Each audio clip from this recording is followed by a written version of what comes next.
What do you say to those viewers that don't pursue their dreams and are locked in their careers because they are too afraid to take risks and pursue something meaningful? Well, the first thing I would say is, well, you should be afraid of taking risks and pursuing something meaningful.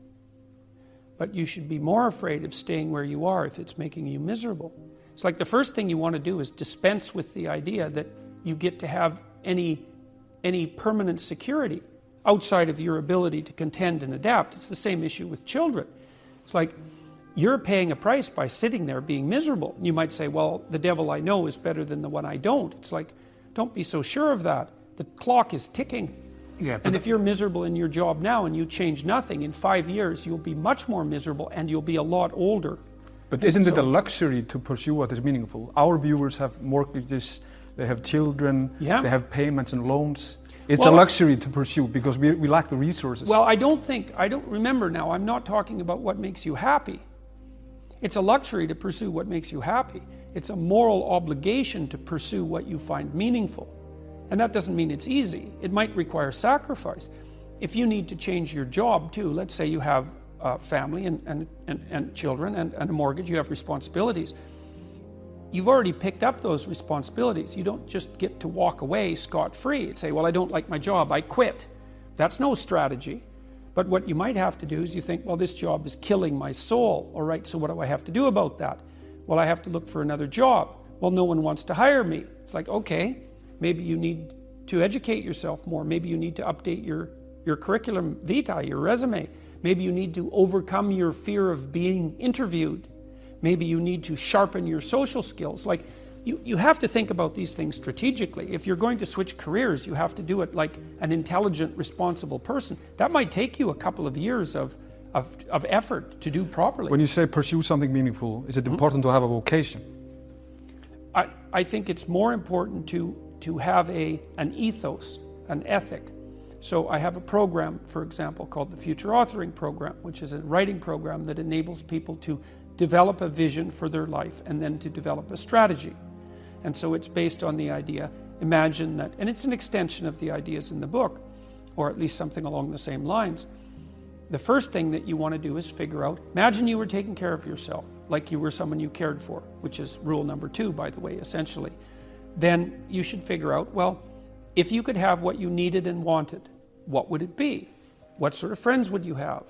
What would your family relationships look like? How would you conduct yourself with your children? How would you educate yourself? You need to think through how it is that your life could be properly arranged if you had that ability. And then you can aim at that. And the funny thing is that if you do posit a goal of that sort and work towards it, you will move towards it. The goal will change because you'll learn things along the way. But I mean, I've dealt with hundreds of people in my clinical and consulting practice, and we set a goal, we develop a vision and work towards it, and things inevitably get better for people. So it's not a luxury, it's difficult. It's a moral responsibility, and it isn't happiness. It's not, the pursuit isn't for happiness. It's a moral responsibility to pursue what is meaningful. Absolutely. Yeah. So when if you watch yourself, you say, well, I had a particularly good day at work. And what does that mean?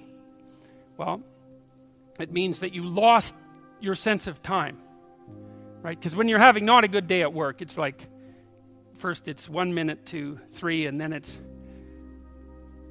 45 seconds to 3, and then it's 30 seconds. That's what school was like for me. It was like, click. It's so funny, I went to my daughter's school. I used to get in trouble for talking all the time. Surprise, surprise. When I was a kid, and I was bored stiff in school, and so I would misbehave upon occasion, out of pure boredom. And about 21 years ago, I went to my daughter's school to sit for a class. It was about an hour long, and I was sitting there, and the teacher had all the kids on the floor and was having some of the kids read to the others, and some of the kids who were reading couldn't read at all. And I had exactly the same experience. I was sitting there. It was like being 7 years old again. I could see the clock going tick, tick. And I thought, you know, if I was in this classroom for 3 days, I would misbehave. 40 years old, I would misbehave exactly like I did when I was 6. No. Well, that's no place to be, right? Because you don't want to be in a place that's stultifying. You don't want to be in a place where there's no challenge. You might even quit your job if there's no challenge. Say, well, that's a good job. It gives you security. And you think, God, I can't stand this. It's eating away at my soul. It's all security and no challenge. So why do you want a challenge? Because that's what you're built for. That's what you're built for. You're built to take on a maximal load, right? Because that's what strengthens you, and you need to be strong because life is extraordinarily difficult, and because the evil king is always whittling away at the structure of the state, and you have to be awake and sharp to stop that from happening so that you don't become corrupt, and so that your family doesn't become corrupt, and so that your state doesn't have to become corrupt. You have to have your eyes open and your wits sharp and your words at the ready, and you have to be educated, and you have to know about your history, and you have to know how to think, and you have to know how to read, and you have to know how to speak, and you have to know how to aim, and you have to be willing to hoist the troubles of the world up on your shoulders. And what's so interesting about that, so remarkable, and this is something that's really manifested itself to me as I've been doing these public lectures. I've been talking about responsibility to people, which doesn't seem to happen very often anymore, and the audiences are dead quiet. And I lay out this idea that life is tragedy tainted by malevolence, and everyone says, yeah, well, we always suspected that, but no one has ever said it quite so bluntly, and it's quite a relief to hear that I'm not the only person who has those suspicions. And then the second part of that is the better part, and it's the optimistic part, which is, despite the fact that life is a tragedy tainted by malevolence, at every level of existence, there's something about the human spirit that can thrive under precisely those conditions if we allow that to occur. Because as difficult as life is, and as horrible as we are, our capacity to deal with that catastrophe and to transcend that malevolent spirit is more powerful than that reality itself.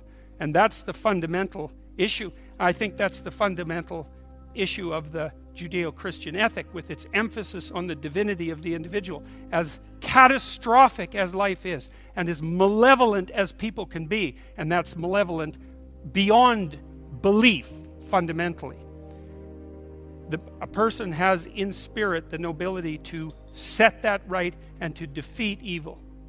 And that more than that, and that the antidote to the catastrophe of life and the suffering of life and the tragedy of life that can drive you down and destroy you is to take on exactly that responsibility and to say, well, there's plenty of work to be done, and isn't that terrible? And there isn't anything so bad that we can't make it worse, and certainly try very hard to do so, but I have it within me to decide that I'm going to stand up against that. I'm going to strive to make the world a better place.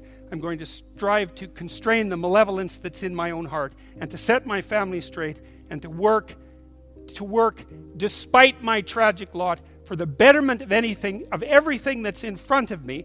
And the consequence of that, the immediate consequence of that, is that when you make the decision to take on all of that voluntarily, which is to stand up straight, by the way, with your shoulders back, to take on all that on voluntarily, as soon as you make that decision, then all the catastrophe justifies itself in the nobility of your striving. And that's what it means to be an individual. Thank you.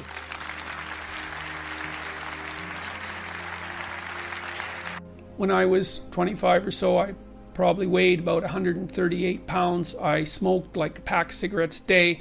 I drank tremendous amount of alcohol. I was from northern Alberta, this rough little town up in northern Alberta called Fairview, and there were long winters there, and my friends were heavy drinkers, and most of them dropped out of school by the time they were 15 or 16, went off to work on the oil rigs, and it was a rough town, and we drank a lot. I started when I was 14, and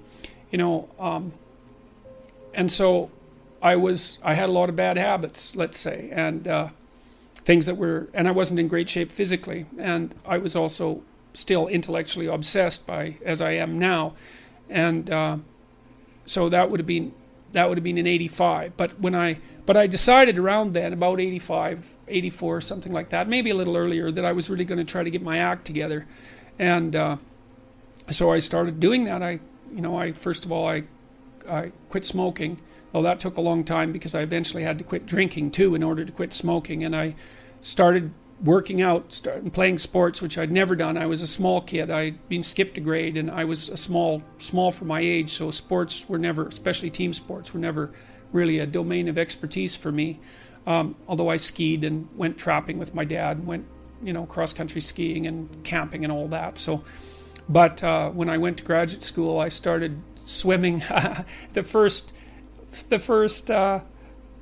physical exercise routine I did, I enrolled in a swimsercise course, I think it was called. So it was me and this like really overweight kid, and like these 60-year-old women and men, they could out exercise me like mad. It was really embarrassing. Me and the overweight kid, we'd be just panting ourselves 3/4 to death at the end of the bloody workout, and these 60-year-old women who weren't in great shape were like, chatting away as if nothing was going on at all in the pool. So that was quite embarrassing, and as was going to the weight room, because when I started I could barely bench press 75 pounds, and people used to keep coming over and helping me, which was the last thing I bloody well wanted, but certainly needed. And I got to the point where I could bench press 225 pounds. I think that was the best I did, and I gained about 30 pounds of muscle in a year and a half. So that was a good thing. So like I was kind of a wild man, and I'm a little bit manic in my temperament, and so I was kind of going every direction at the same time. So, and I don't regret that. I had a fine time when I was a kid, but I needed really to get disciplined, and I had to do it because I was working on these hard problems that that I've been discussing with all of you, and I've been working on them really obsessively since I was probably about 18, maybe even earlier than that, and got to the point around 25 when I was in graduate school trying to get my PhD, so doing all my research. Like I published 15 papers by the time I graduated with my PhD, which was by a fairly large measure the most papers that any graduate student at that time had ever published at McGill. I think that's right. It might have been twice as many, or maybe twice as many, maybe even 3 times as many. And at the same time I wrote Maps of Meaning, which was a terribly difficult thing to do, because I was writing about 3 hours a day doing that, and I couldn't do all that and continue with my misbehavior, my sort of my what would you say, my hedonistic my massive hedonistic consumption of alcohol and all of that. I just couldn't keep it up, and also work seriously on the issues that were at hand. So I had to stop. That's a sacrifice. I had to stop messing about and straighten myself out. And I got married. Well, the woman who's my wife, Tammy, who I've known since she was 8 years old, she lived across the street from me in this little town called Fairview, and I was in love with her like the first time I saw her, which is quite the bloody thing. So that's worked out pretty well for me. But she came to live with me about the same time, and we decided jointly to get our act together, and we swore that we'd tell each other the truth, which I think she's actually done better than me. Like I don't think she's lied to me ever in our entire marriage, which is unbelievable, and it's been so useful because I can really tell her things and we can really talk. So I tell you, if you want to have a good relationship, man, you embed it in the truth, because if you don't embed it in the truth, you don't have a relationship. It's just lies. It's a tissue of lies, and it will dissolve in the chaos as soon as a crisis comes along. So the truth is a terrible thing, but not compared to falsehood. So all right, so let's look at the live chat here. You hear the egalitarian clarion call everywhere. Everything should be equal. Everything should be equally distributed. We should strive for equity. It's like wrong, especially if you're a conservative. Wrong. What we want are just hierarchies of competence. Not everyone's a neurosurgeon. If your father has a brain tumor, you probably want a hierarchy of competence for neurosurgeons, so you can pick the one that's the best, so that he might not die. That's what a hierarchy of competence is for. For the postmodernists, there's no hierarchy that isn't based on power. Well, because they think the world runs on power. And that's why they're willing to use power to get what they want, because it's the only thing they believe in. But a valid hierarchy of competence, it's God, we need those things, man. We need the best plumbers. We need the best contractors. We need the best carpenters. We need the best lecturers. There has to be a hierarchy of quality not only so that we know who the best are and can reward them properly, but so that we can reward them so they keep being the best. It's like, you know, if you have a great educator, if you have a great leader, if you have a great thinker, you want to reward them so they keep thinking and they keep educating so they can tell you something. It's not a reward for their intrinsic being. It's a calculated move on your part to suck everything out of them that's valuable as fast as you can. That's what a hierarchy of competence is for. And the idea that hierarchies of competence don't exist it's so cynical. It's such a pathologically cynical idea. And it's actually quite patently untrue, because here's an interesting tidbit from the psychological literature. Let's say you want to determine what the best predictors are for lifetime success in a Western society. Well, what would you hope for? How about intelligence? There'd be a good one. Let's hope the smart people occupy more positions of complexity, right? Because they're smarter. Would you want it any other way? Okay, and that's great. The number one predictor of accomplishment in Western societies is intelligence. So that means the system works. What's the number two predictor? Conscientiousness. Well, what's that? It's a trait marker for hard work. So who gets ahead? Smart people who work hard. Now, that doesn't account for every bit of the difference between people in terms of their hierarchical structure, because hierarchies aren't perfect. They're corrupt. People get to the top sometimes because they're psychopathic, although, believe me, a hell of a lot less than you think. Because a psychopath has to keep moving from place to place, because once he reveals himself as deceitful and untrustworthy, he has to go find new suckers to fleece. So the idea that, you know, there's no distinction between a CEO and a psychopath, it's like, that's only made by someone who A, knows nothing about psychopaths, B, knows nothing about CEOs, and C, has something fundamental against the entire capitalist structure, because it's simply not true. Corrupt, sometimes, greedy, sometimes, short-sighted, sometimes running companies that are doing their best to auger themselves into the ground, and so, you know, it's bad people running a dying organization. But generally speaking, it's not the case. Our hierarchies of competence are reasonably functional, and not only are they functional, they're valuable. We need to know who the competent people are, and we need to reward them. And even more importantly, we need to tell young people, hey, there's some hierarchies of competence out there. Like 1,000 of them. Go be a plumber, man, but be a good one, you know? Be an honest one. I had a plumber once, you know. It was the night before we were putting drywall in our house. We were redoing a house, and he had put in all the plastic piping, you know, and I was going to test the joints. They're supposed to be glued together with this pipe glue, right? And I told him I had to test the joints, and he said, well, you don't have to test my joints, they never leak. And I thought, yeah, that's okay. How about if I test them? So I went up on the third floor and filled the pipes with water, capping them in the basement like you're supposed to. And like half an hour later, I had 2 inches of water in the basement. There were 30 leaking joints. And that was the night before the drywallers were supposed to show up. So he wasn't particularly competent. That's the point of that story. But even more so, he had put a bunch of the plastic pipe outside where the drywall would be, so it would have been sticking through the wall. So I spent a frenetic night, you know, sawing through plastic pipe and re-gluing joints so that the drywallers could come in. What's the point? If you're going to be a plumber, man, be a good plumber, because otherwise all you do is go out there and cause trouble. We don't need people to cause more trouble. We need people to solve problems. You know, and so you can be a tradesman, and you can make a lot of money as a tradesperson. It's a bloody, reliable, honorable, forthright, productive way of making a living. And there is a hell of a lot of difference between a working man who knows what he's doing and one who doesn't, both in terms of skill and ethics, right? And you work with someone who knows what they're doing, it's a bloody pleasure. They tell you what they're going to do, they tell you how much it will cost, they go and do it, it works, and you pay them. Perfect. Everyone's happy. And that's what happens when you have genuine hierarchies of competence. And so you listen to these panderers of egalitarianism and equity, and they fail to recognize completely that there are differences in rank between people. It's not such a terrible thing, man. Maybe you wouldn't be a great lawyer. Like, it's certainly possible. Most people aren't. But that doesn't mean there isn't something you could be great at. There's lots of hierarchies to attempt to climb, and if you fail in one, go try in another. But the point is, you're still trying to aim for the top, and what the hell are you going to do if you don't try to aim for the top? You know, flap about uselessly and whine about your life? It's not helpful. It'll just make you miserable. You're not reliable to anyone. You can't help out in a crisis. It's like, so you tell young people, and this is another message for conservatives, like, I don't care what you're going to do, but go out there and make something of yourself for God's sake. Be an honest person and work and get to the top of whatever it is that you want to get to the top of.